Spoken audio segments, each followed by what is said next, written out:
Honey, ang tagal na itong pet ko. Siguro mga 2006 pa po to. Di ba? Tapos, ito, si Mr. Brown. Wala akong maisip na pangalan niya dahil brown siya. Ito naman si Susie, pusa ko. Wala pa siyang 1 year sa akin.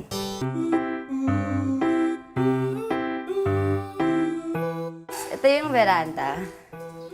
Yan, mahilig kasi ako sa pets eh. So, ayan, meron akong mga finches doon.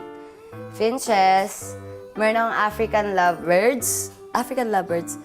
May dove ako, pero kasi wala akong partner niya eh. Inuwi ko sa Batangas. Tapos may ito, African din. Tapos ito, bagong hingi ko to kahapon lang sa tito ko.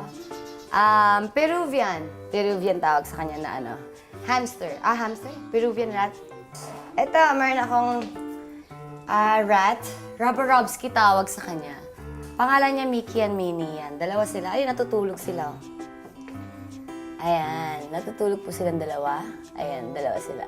Ayan. Siguro mga 2 months pa lang po sila sa akin. Simula bata ako po, mahilig na talaga ako sa animals. Pag may sugat yung kalapati ko, ginagamot ko. Mahilig ako mag-doktor-doktora na sa mga animal. Tapos mahilig ako sa mga daga, sa hamster. Dati pinapaliguan ko pa yan. Kasi doon ako nag-aaral sa may Binondo eh. So, malapit ako sa Arangke. Maraming mga animals doon. So, bibili ako mga hamster, mga chicks.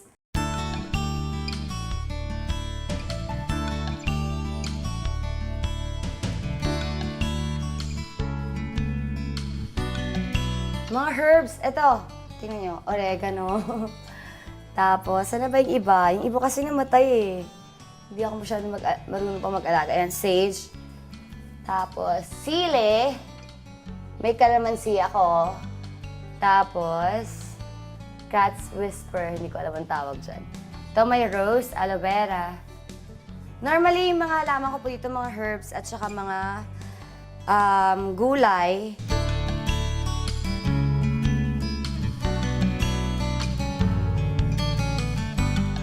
Nag-start ako mahilig sa mga plants siguro mga 3 months na po. Simula nung nagre-research ako ng mga ano yung mga benefits. Kasi nga, diba, ngayon ang dami ng mga sakit.